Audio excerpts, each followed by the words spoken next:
The following is for mature audiences only. Viewer discretion is advised. Welcome back, guys, to our playthrough of Alan Wake's American Nightmare. So still in Act 3, Alan has found himself in a time loop. He met back up with Emma, who sort of vaguely remembers this or understands it or comprehends what's going on a little bit. But he told her to stay here, and she said that she would comply this time, knowing that when she didn't stay behind before, she ended up getting severely, well, she got killed. So she decides that she's going to stay behind. Alan is going to go and do his own thing, but she got killed anyway, consumed by the darkness. Presumably, I mean, I'm assuming whatever that darkness was, it's got to be Mr. Scratch, right?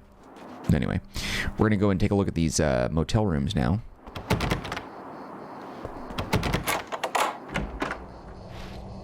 Dead guy and keys.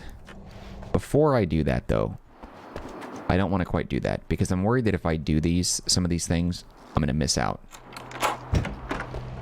on other stuff. So we're going to grab this page. How many pages is that out of this now?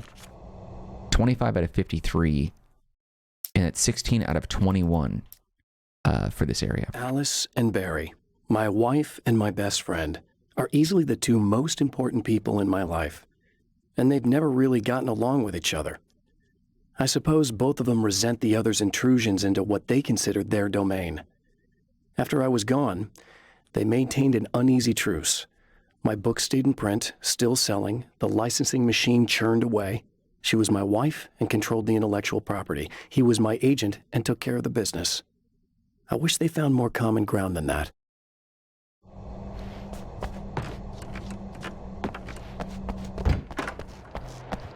Okay, so that is a very important motel room, but I think there's another one we can go to. No? Is it just that one? I thought there were 3. Okay, I guess it's just 2. There was also a flare that I want to grab that was on the ground right here. Oh, I guess it wasn't. It looked like there was. From a certain angle. It was like flickering. It looked like there was one there. See? Doesn't it look like there's a flare there? Okay, whatever.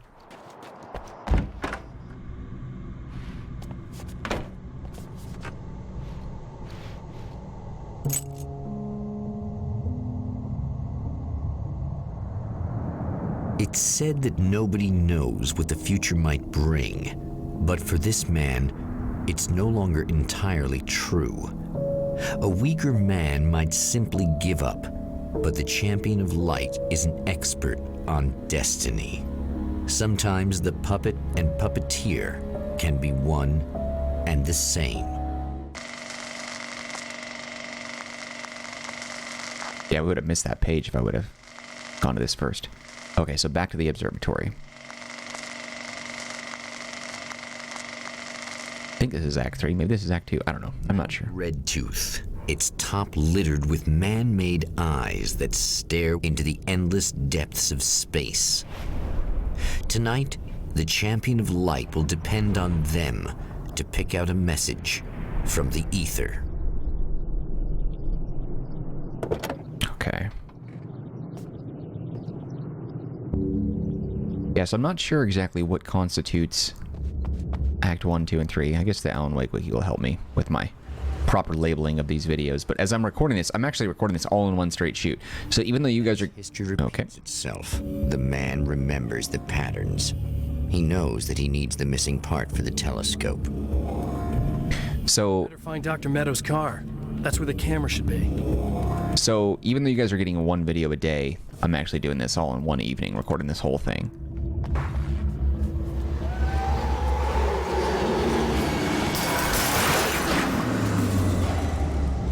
So I'm figuring this out as we go.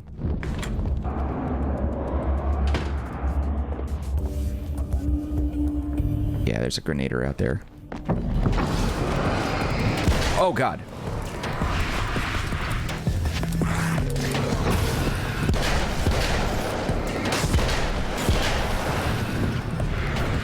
Getting good at the dodges.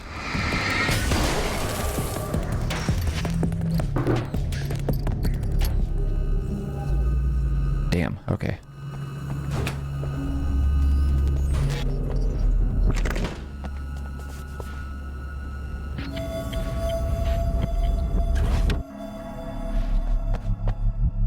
Oh, praise be. You guys are coming through for me. A pretty little light just started blinking on my board here, and that means there's a caller out there. You know, when the hours stretch into eternity like this, when it feels like I'm stuck in a rut and just reliving the same endless night over and over again, I feel genuinely touched by someone actually reaching out to me, breaking the monotony. I just want you to know that it really matters to me. Caller, you're on the air. You suck, Eddie! Did you know that this is my dream job? True fact. I thought it was going to be Mr. Scratch. There's a page nearby.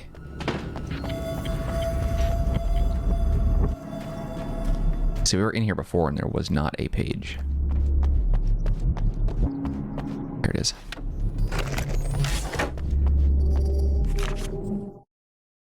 Six out of 16. When Dr. Rachel Meadows got the call from Michael, telling her to hurry to the observatory, she didn't waste any time. It had been a nice party. She'd had a good time, but her social life would always play second fiddle to the mysteries of space. Michael never showed up, of course. He pulled over at the wrong rest stop. She never even thought about him at the time. The phenomenon in the sky above her was too fascinating. There wouldn't be anything over here. They don't typically put pages so close together.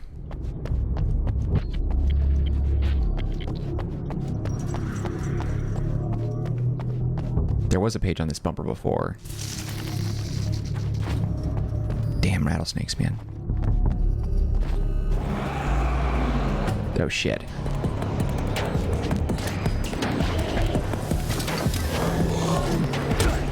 Got me there.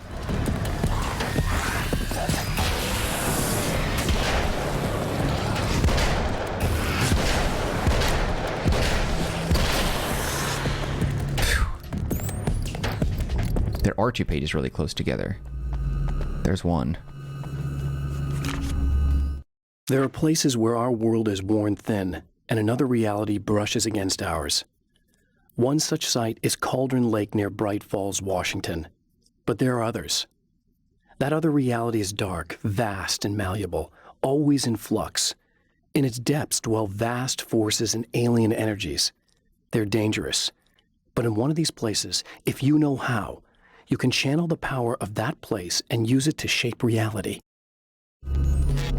Okay, there was another one over here. I saw it. There you are. Wow, they did put it really close together. Okay. Eating my words. I've seen the enemy, and it's me. I've faced dark horrors before, things that live in the unimaginable pressures of the world beyond our own. Sometimes they masquerade as humans. That's what ultimately lurks inside Mr. He's every mean-spirited tabloid story about me, an evil caricature, a creature formed in that vague territory of misconceptions, half-truths, and the dark imagination of people who heard a story about me. An urban legend made flesh, a serial killer, my dark half, brought to life by the power of Cauldron Lake. That's right. I remember hearing about that a little bit, or reading about that on the wiki. So all the rumors and dark things about him. A hunting rifle? I don't care. I'm good with what I got. All the terrible things said about him created Mr. Scratch. It's a weird thing. There's another page back here.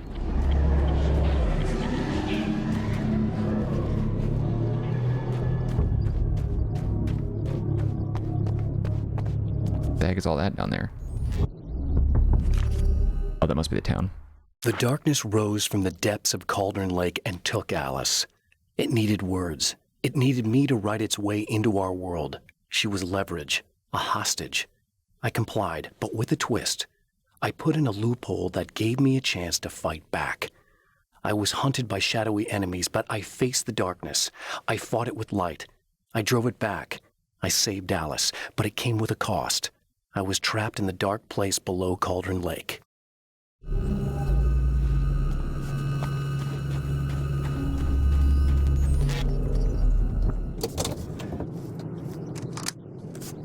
Why is the car here? This isn't the same spot, is it? Ugh.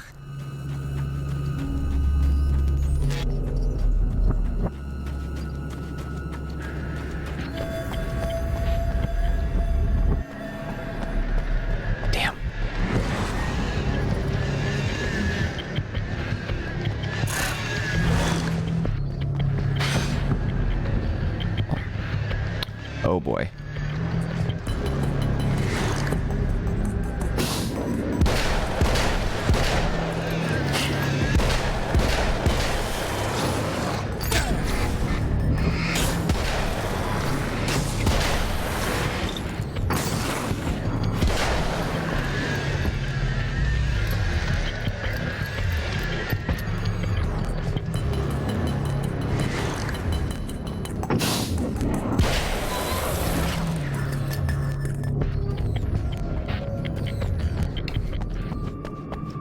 Reminds me of that Bioshock ability where you can shoot crows and you fight that guy who's made of crows. It's just like that.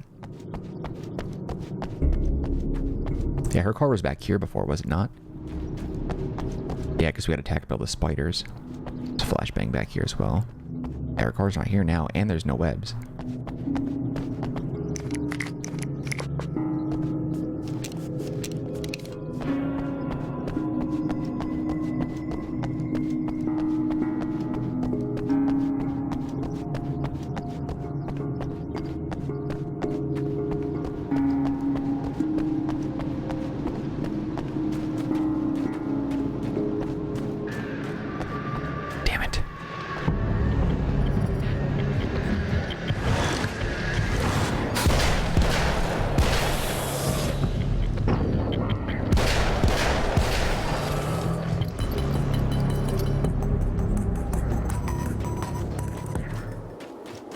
Just searching for anything useful out here.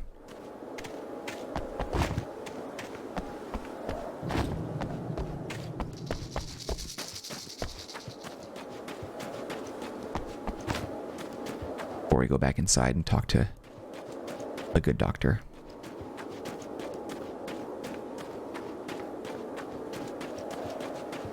Do you wonder? We didn't take a good look over to this, but there's a page. Spot off to the left. There's got to be something down there. Has to be pages because we haven't really looked around over that spot.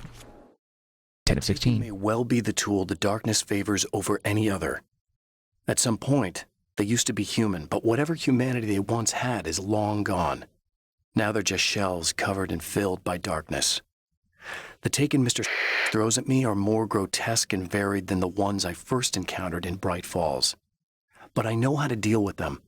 I'd be lying if I said they don't frighten me. But I've survived worse. I can't let them stop me. So if it's not clear, there's another page. Combat shotgun. If it's not clear, Mr. Scratch's name is actually just like scratching noises. So the developers had said this. I read an interview with them. That's why they call him Mr. Scratch. Because it doesn't make sense to human ears. Stories come naturally to us. We can't help it.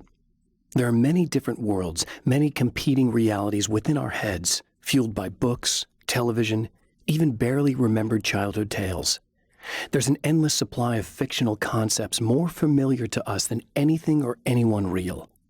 We have a far greater connection to the fictional characters we know and love than the random people we pass on the street. Our destinies and inspirations are shaped by lies, myths, and fables. True.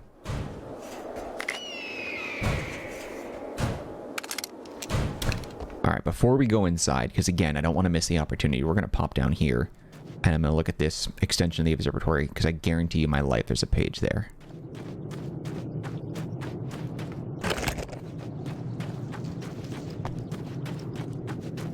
Yep, there's one to my right.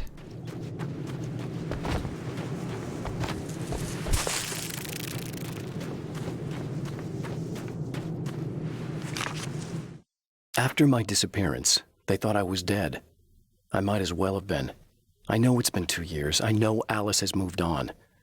I've tried to find a way back to her, back to my life, but escaping the dark place is almost impossible.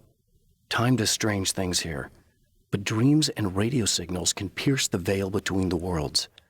I catch glimpses and echoes of the world. Sometimes I send messages out. I can only pray that they hear them.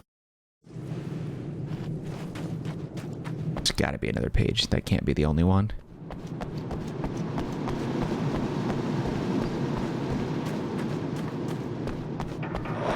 Oh, shit. Small army. Oh, boy.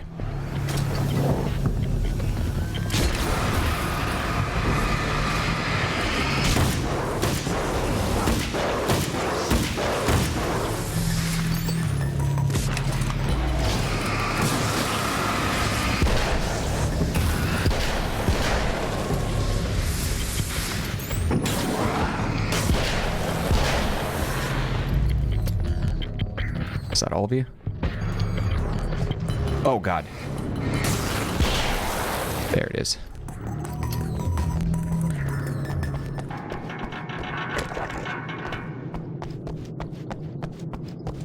And I would have bet anything there was an extra page over here.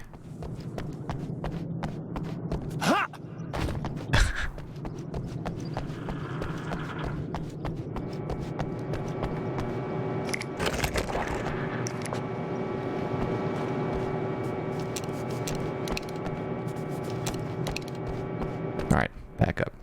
Unless there's one up over here. Because we didn't walk this direction. I'm just double checking. Shit!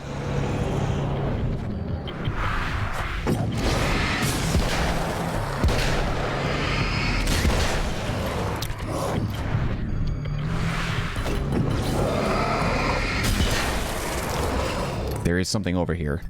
What are they protecting? That scared the hell out of me.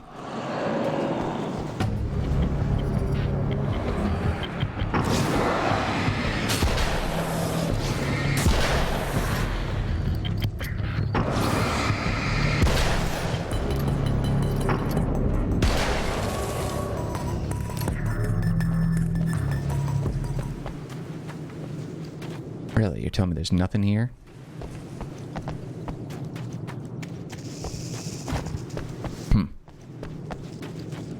Alright, whatever.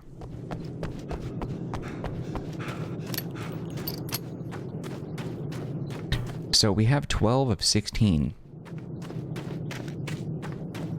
How have we missed 4 pages? There can't be 4 in the observatory, yeah?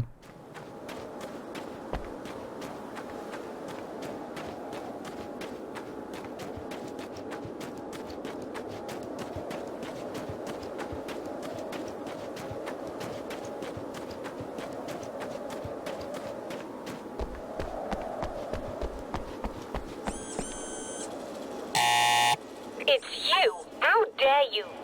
No, wait. It isn't you, is it? I suppose you'd better come in. I'll unlock the door. Thanks. You got another TV episode for us.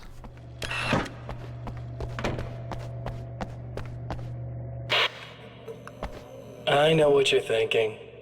Evil twin, supernatural powers. But most of the time, I just like to keep things basic. I want you to understand that. Oh my God. Like this. Need to get your hands dirty? No batteries, no moving parts, just physics. That's technology you can depend on. It's a classic. Speaking of classics, you need to be careful with this one, though.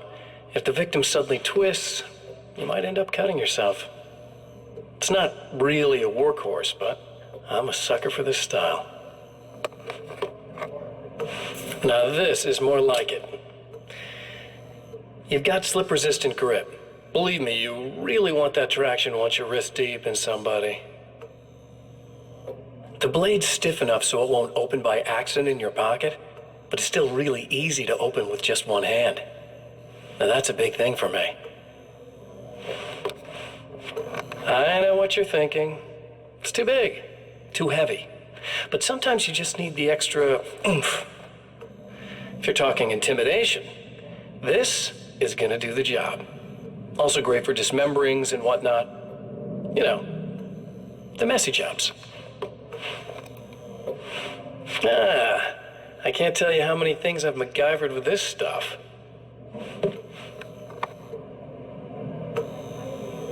Okay, now, guns. Not a big fan. I mean, how are you supposed to really connect with somebody with a bullet? I want you to understand that. I take pride in what I do. We can't both be worthless hacks, can we?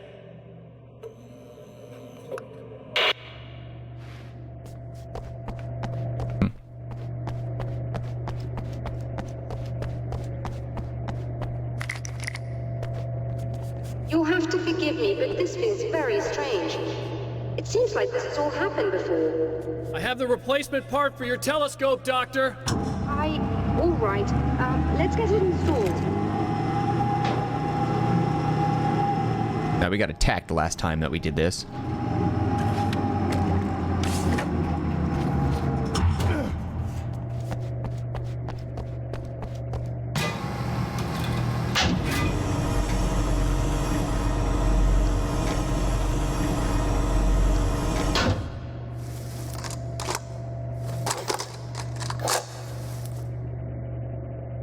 I think we can give this a go, although I have this strange feeling that something will Don't go start wrong. it up yet. There's a problem with the coolant system. Yes, that's right. I remember. All right, let me think. If they're sabotaging it, they'll be at the primary coolant pipe outside. If you can secure it, we should be ready to pick up the signal. That is why you're here, isn't it? Yes, it is. I'll take care of it. Before you go, if you have the time, I'd appreciate if you came up here and explained a few things. All of this is very strange to me.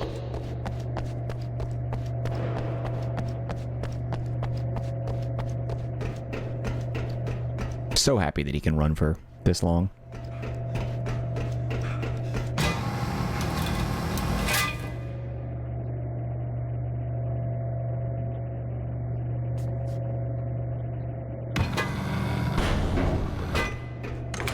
Hello. I don't quite know what's going on, but I seem to remember having had this encounter before. It's not deja vu, Doctor. This has happened before. We're caught in a time loop. That's utterly insane. How could that be? I can't really explain it. I suppose I could call it magic. I don't believe in magic. Neither do I. But I can't argue with what I've experienced. Listen, what matters now is the signal. The last time we only caught a part of it. I need the rest of it. Whether you believe me or not, you want to look into this as much as I do, right? Yes. All right. I realize that you have trouble believing this. That's an understatement. I can't deny that what you say resonates with me on some level I don't pretend to understand. But for all I know, I'm simply delusional.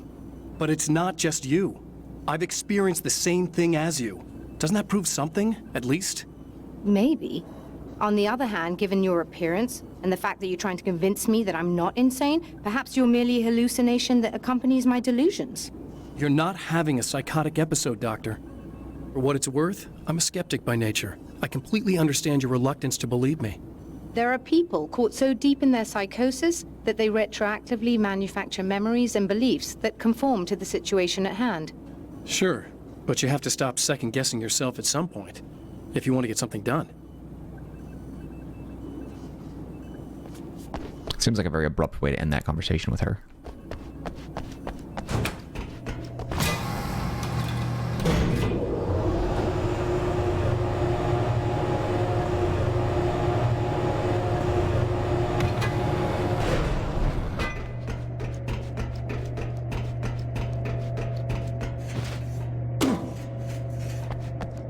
So, if Mr. Scratch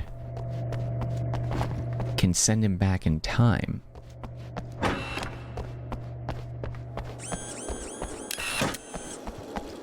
don't know. I got thoughts about that.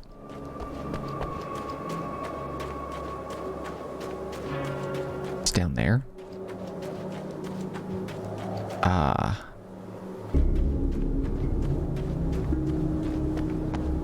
I wonder if those are what I interact with, maybe?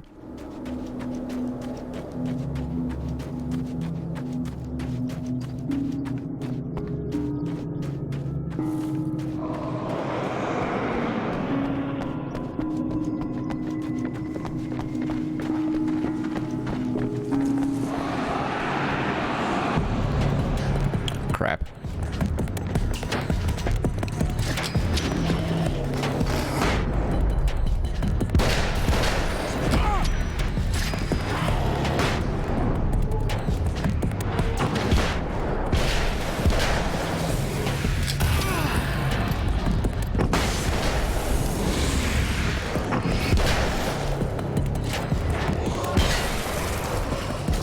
There he is.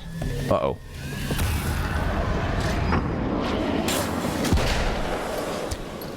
That guy's a pain in the ass. But he's weak. These beings hate the light, am I correct? You should be able to turn on the lights and secure the area that way. Okay, let's grab this first.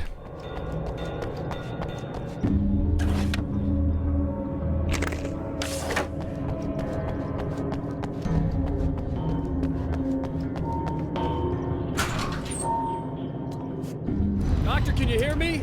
I think we're good to go. All right. I'll start looking for the signal. Please, head back.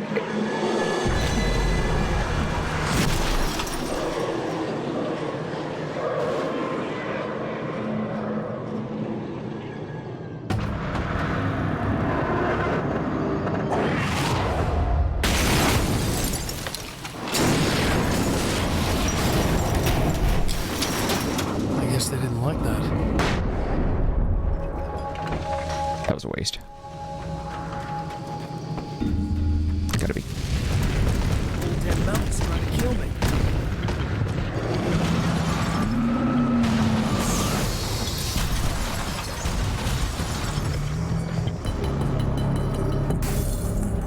Ah, crap.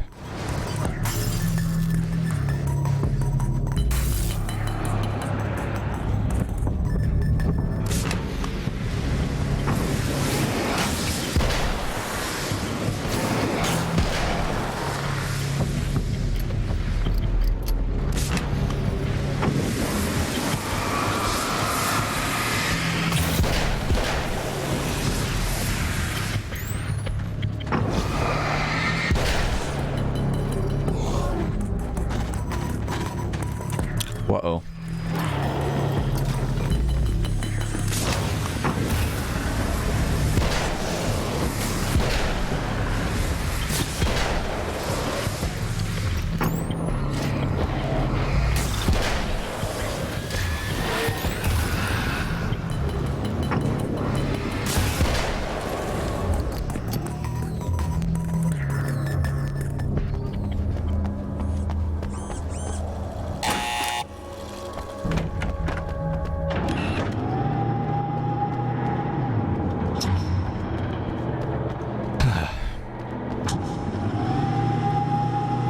It's working.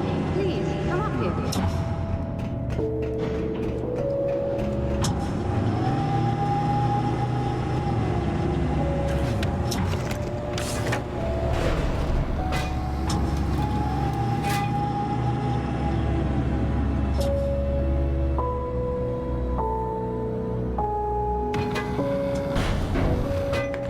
You find the signal? Yes, I don't think it's quite the same thing we had, the last time. Still, we're definitely picking it up. Are we getting the complete signal now? I'm afraid not. Take a look at it yourself. I'm printing out a hard copy now. I'd like to ask you a question or two before that, though, if you don't mind. What's on your mind, Doctor? Most people would find these events extremely disturbing, provided that they survive these creatures, that is. You seem to be quite adept at dealing with the situation. Why is that?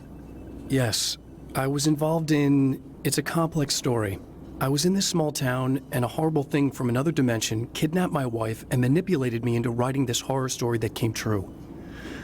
I learned to fight it with light, and I managed to contain it and free my wife. But I was trapped in its world. Are you serious? Absolutely. So, I'm used to reality working in strange or even impossible ways. And I fought these things, not exactly like this, but close enough for a good while now. Of course, I have certain advantages. Was there anything else? What did you mean when you said you have advantages? At the risk of sounding like a lunatic, reality is much more fluid than people think. It can be influenced. I didn't take you for a mystic. I'm not. I'm a writer. And under certain conditions, I can, for lack of a better word, rewrite reality. Change things. That's absurd. But it works. Assuming I believe this, why don't you simply, I don't know, write yourself some superpowers? It's not quite that simple. You need to follow certain laws of drama, I suppose. You need to think about consistency and symbolism. Often what you write isn't anywhere near as important as what you imply. There are things out there that will take advantage of your mistakes. You really believe in this? Don't look at me like that. You've experienced some of this yourself. I will gladly admit that something exceedingly strange is going on. But this idea that you're somehow altering reality with your writing is ridiculous. You're essentially saying you're controlling my actions. Leaving aside the rational arguments against this, what gives you the right? Well, it's more like having a destiny. A path you're on. You're not aware of it, but there it is. If somebody changes it, what difference does it make? It's what every writer does. If you write something that affects one of the characters, they don't really know about that. I'm not a character. Are you saying that it's all right to take advantage of someone if they aren't aware of it? Look, all I meant was that if you're genuinely making all your own decisions, and those decisions lead to whatever destiny you have, what practical difference does it make? I suppose that depends on whether our destinies are determined by things like physics and probabilities, or natural reality, which is presumably neutral and impartial, or by some kind of an intelligence. If it's the latter, that intelligence makes choices based on some criteria. If we suffer as a result of those choices, there's a moral and ethical element involved, regardless of whether we're aware of its manipulations. Wouldn't you agree? You're taking this very well. I thought you'd be hangry. I suppose I would be if I thought you could actually do this. All right, cool. I think it's a good point for us to stop. We're just over that 30-minute mark, so we'll wrap it up here and we'll continue on with a new episode of our playthrough tomorrow at 10 p.m. Pacific Standard Time right here on the Mark 9 channel.